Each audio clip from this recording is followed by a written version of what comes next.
Hola, hoy vamos a conversar de algunos aspectos interesantes sobre la influencia de la pandemia de COVID-19 en el manejo del paciente pediátrico en emergencia.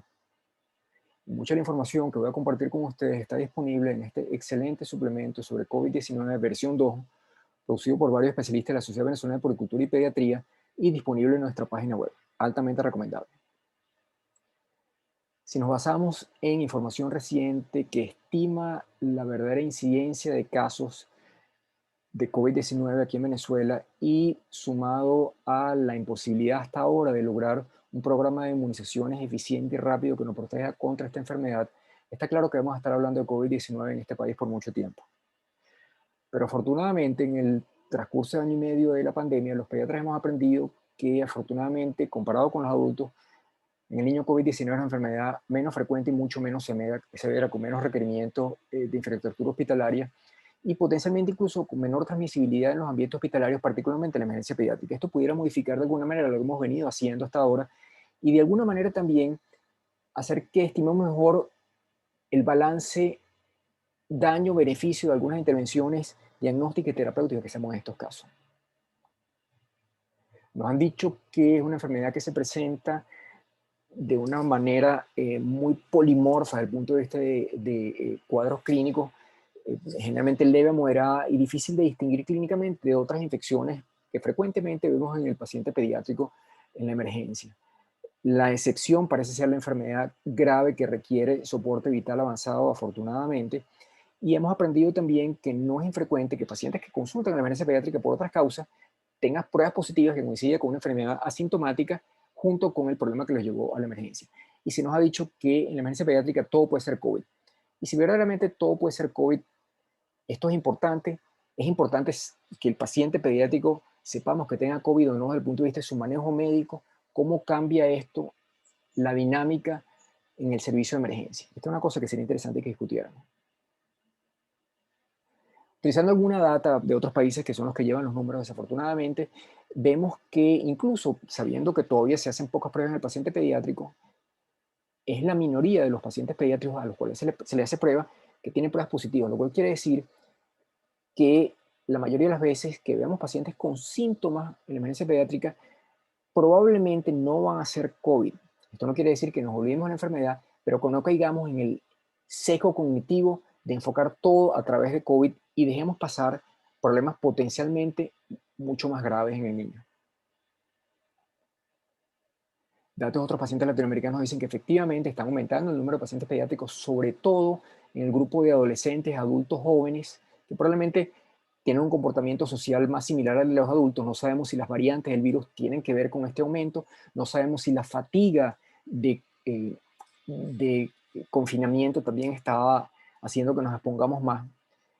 Pero lo cierto es que vamos a ver probablemente más casos en niños, no necesariamente más niños muy enfermos, pero también tenemos que recordar, y esto es una cosa que en los pediatras estamos bien sensibilizados, que en el paciente pediátrico factores sociodemográficos y factores de acceso a sistemas de salud apropiados te dice qué tanto chance tienes de enfermar grave y hospitalizarte. Hay países, hay zonas, por ejemplo, de Brasil, donde no tienen necesariamente tantos casos como en otras zonas, pero la mortalidad es desproporcionadamente más alta comparado con zonas más afluyentes que tienen más casos, pero que tienen mejor hospitalización y mejor chance de atención médica. Y yo abogo porque el esquema de aproximación al paciente pediátrico potencialmente con COVID-19 es el mismo a cualquier otro paciente pediátrico, por supuesto tomando en cuenta el riesgo epidemiológico que implica para nosotros que atendemos a este paciente y para las personas que viven con el paciente y para la comunidad en general. Y recordarles de una vez que nosotros tenemos más riesgo de tener enfermedad grave, nosotros los pediatras, que el niño que estamos atendiendo en general, si nos contaminamos por COVID-19. Por eso, protección personal todo el tiempo ante todos los pacientes. Por lo menos mascarilla, idealmente dos y bien ajustadas, careta facial, lavado de manos frecuente. Ante todo paciente, determinar la severidad de la enfermedad e intervenir acorde con la premura y la intensidad que requiera la gravedad. Tenemos que ver cuáles de estos pacientes si tienen COVID-19 pueden progresar a enfermedad más grave, cuáles son esos factores de riesgo y aspectos interesantes en el paciente pediátrico, y planificar cuáles de estos pacientes se pueden ir para la casa, no solamente por la gravedad de la enfermedad, sino qué chance tienen de que puedan ser cuidados con personas, por personas de bajo riesgo a contraer la enfermedad o de bajo riesgo de complicarse y contraer la enfermedad. Y todo esto ha sido modificado por cambios en el espacio físico donde atendemos a nuestros pacientes. Hemos cedido espacio a pacientes adultos porque son más frecuentes y más graves los casos en pacientes adultos. Hemos tenido que adaptarnos a protocolos nuevos que todavía, incluso después de año y medio de estarlos implementando, tenemos dudas verdaderamente cómo hacerlo. Tenemos la carencia de material que ya veníamos sobrellevando en nuestros hospitales, sumado a la carencia de equipo de protección personal y el miedo a enfermarnos nosotros, a enfermar a nuestra familia y a morirnos de la enfermedad. Todas estas cosas influyen en cómo atendemos a nuestros pacientes. Y con respecto al control de infecciones en emergencia, por mucho tiempo se habló del sistema de dos flujos de pacientes. Esto es muy difícil de implementar, entre otras cosas, porque es muy difícil distinguir clínicamente cuál es el paciente pediátrico que tiene COVID-19 o no. Esto ya lo vimos al principio, pero además mantener esos sistemas depende de la capacidad estructural de los hospitales, de la capacidad de tener suficiente material y personal para atender dos áreas separadas. Y afortunadamente se ha visto en algunas datos recientes de departamentos de emergencia que el contagio entre un paciente y otro en el departamento de emergencia no es tan alto como en los pacientes en las emergencias adultos, y probablemente que este sistema de flujo de pacientes no tenga tanto beneficio como en la emergencia de adultos. Tenemos medidas para cuidarnos que en general implican distancia y el menor tiempo posible junto con el paciente sospechoso o enfermo de COVID-19. Y esto no solamente cambia la manera como examinamos a nuestro paciente y como atendemos a nuestro paciente, incluso cambia la manera como enseñamos pediatría a nuestros estudiantes y a nuestros residentes. Las oportunidades educativas han cambiado y es una cosa que es importante porque probablemente va a impactar de alguna manera a la pediatría en general en los próximos años. La dificultad de tener una estimación con pruebas de laboratorio relativamente rápidas y precisas en la emergencia se basa en que las pruebas, incluso las mejores, no tienen la sensibilidad suficiente para hacer una prueba de triaje, por lo menos en general, y el tiempo de retorno, sobre todo el de la PCR, muchas veces no es lo suficientemente rápido para que tengamos la información que queremos. Nosotros estamos utilizando cada vez más frecuente la prueba antigénica, que si bien no es una prueba muy sensible, es una prueba bastante específica y es bastante apropiada si se utiliza en el paciente sintomático en los primeros días de la enfermedad. Si subamos la sintomatología con la sensibilidad regular, el valor predictivo positivo puede ser suficiente para tomar ciertas decisiones. Factores de riesgo para enfermedad grave.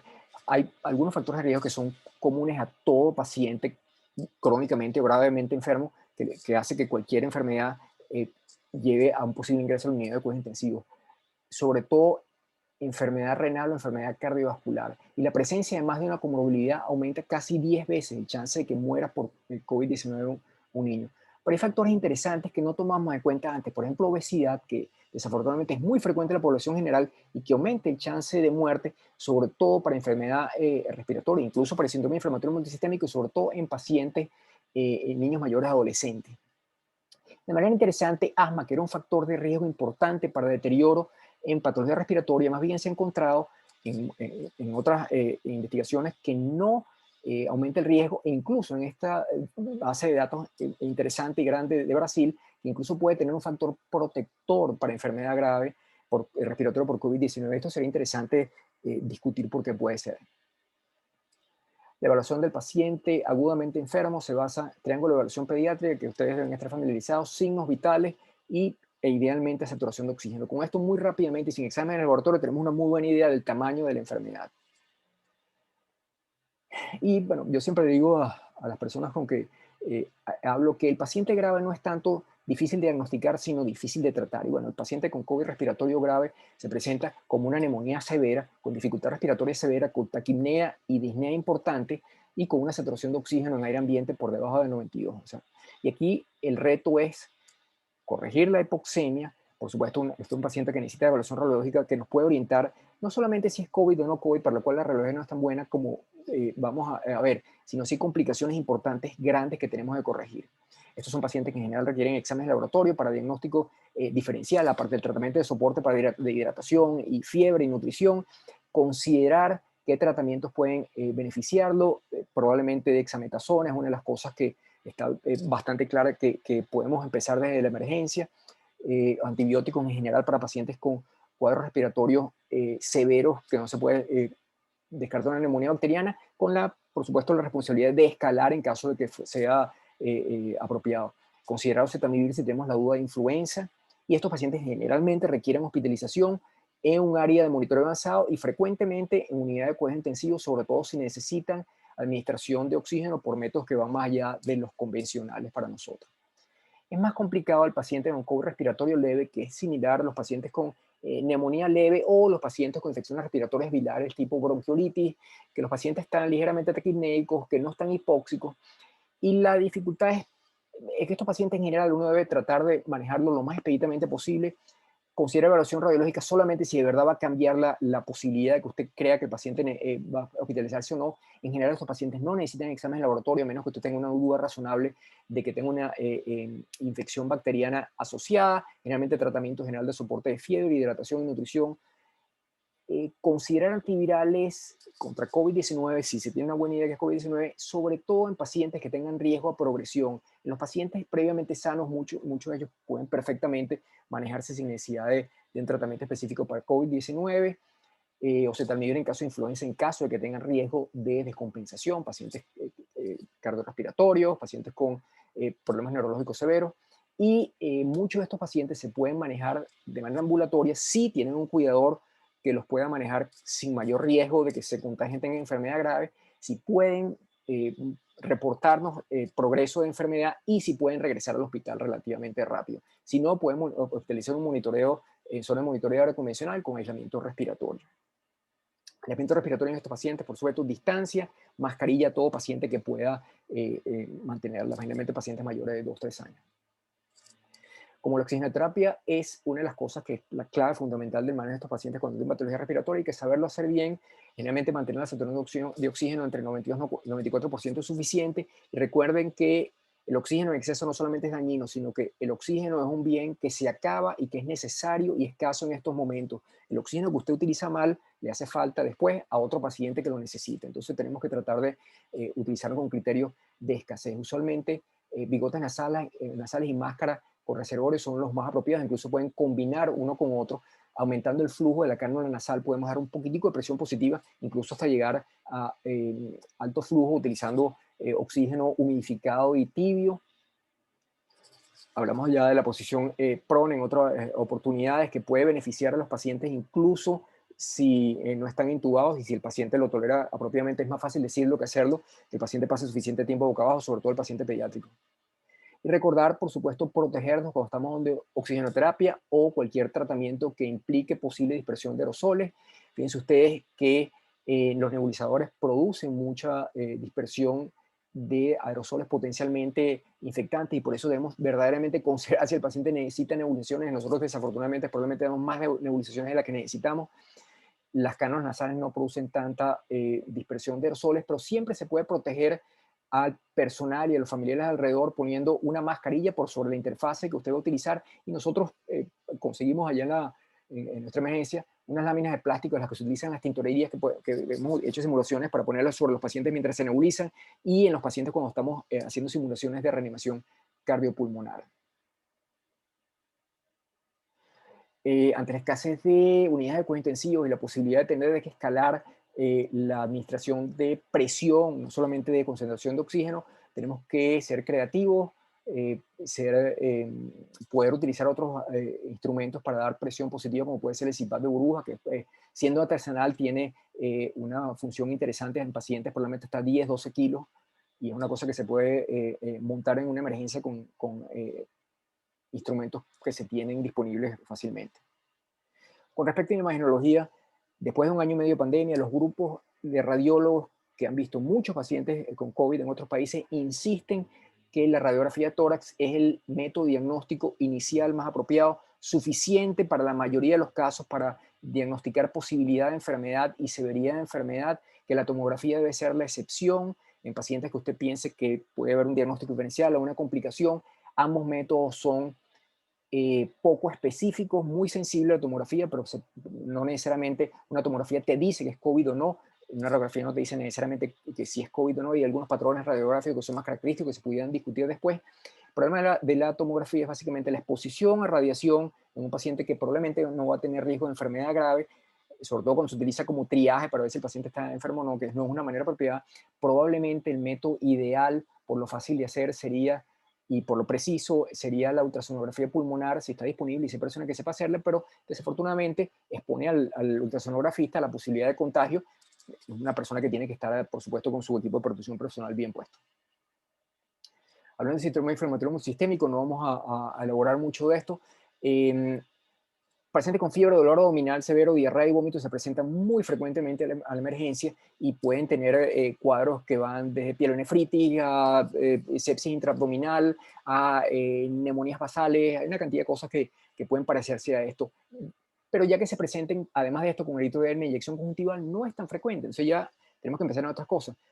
Estos pacientes generalmente se presentan letárgicos o irritables con apariencia general normal porque están muchas veces con compromiso circulatorio, con un llenado capilar anormal. Generalmente no están hipóxicos a menos que ya haya compromiso cardiorrespiratorio importante por insuficiencia cardíaca, y pueden tener esfuerzo respiratorio normal o aumentado, sobre todo en el caso de que tengan acidosis metabólica o que ya estén haciendo insuficiencia cardíaca. En estos pacientes, bueno, el manejo es básicamente, contextualmente, piensen que es como el manejo de un paciente con sepsis severo, con shock séptico, y así deben manejarse teniendo cuidado, en el sentido que son pacientes que pueden tener la habilidad miocárdica y son pacientes que pueden hacer insuficiencia cardíaca rápidamente si utilizamos volúmenes en exceso. Estos pacientes generalmente requieren antibióticos para tener de sepsis. Vamos a tratar de tomar un hemocultivo previo para poder descalar en caso de que no sea necesario, y bueno, por supuesto, considerar las medidas más específicas para lo que se considera que es el tratamiento para síndrome inflamatorio multisistémico. Muchos de estos pacientes requieren hospitalización en áreas de monitoreo avanzado o en unidad de cuidados intensivos por la inestabilidad cardiorrespiratoria.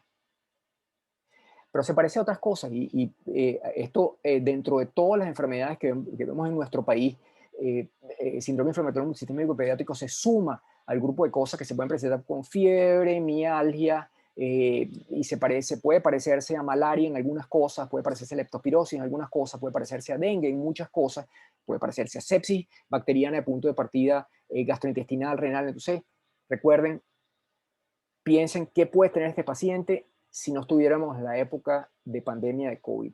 No podemos dejar de escapar enfermedades potencialmente más graves.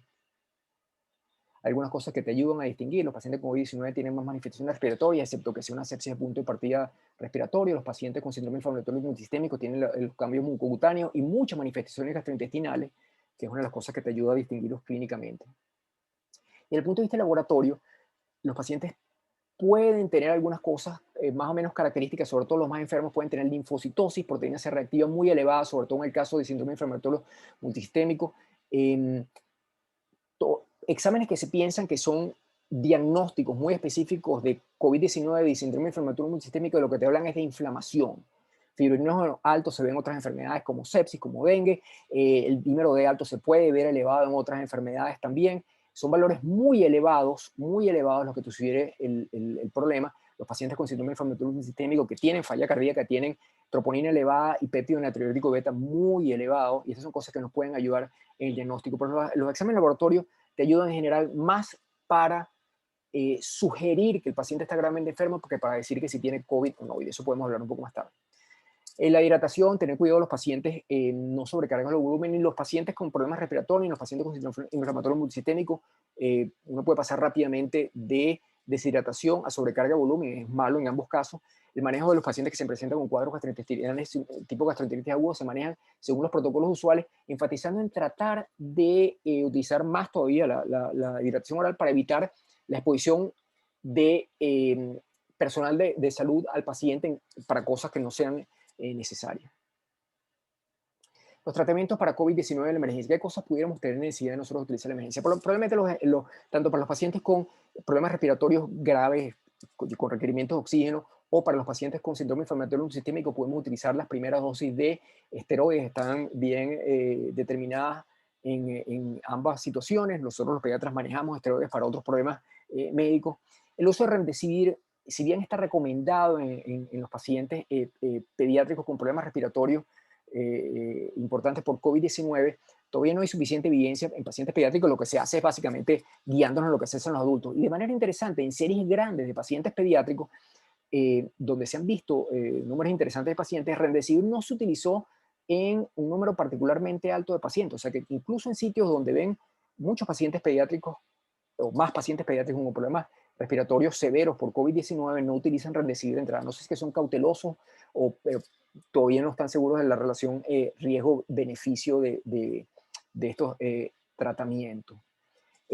Para tomar la decisión de la primera dosis de Remdesivir, anticoagulantes en inmunoglobulina, en la emergencia probablemente tenemos el tiempo de estabilizar al paciente y consultar con gente que nos ayude un poco más y evaluar un poco la situación riesgo-beneficio. ¿Y qué hay de interesante y nuevo en el futuro? Se está haciendo un trabajo, se está planificando un trabajo prospectivo de varios departamentos de emergencia pediátrica en el mundo, utilizando, por cierto, un sistema que ya estaba montado para investigar otros riesgos de enfermedades respiratorias como neumonía y bronquiolitis, para ver la manera de presentación de COVID-19 y compararlo con otras enfermedades respiratorias y cuáles son los tratamientos apropiados. Esto nos va a dar datos que probablemente la próxima vez que conversemos podamos tener alguna idea de esto. Desafortunadamente, si ustedes ven, los departamentos de emergencia que están incluidos no están dentro de este grupo de países donde está la gran mayoría de los pacientes pediátricos que sufren y mueren por enfermedades respiratorias todos los años. Recuerden, revisen nuestro consenso. Vamos a ver si en la parte de preguntas y respuestas podemos aclarar algunas dudas. Gracias.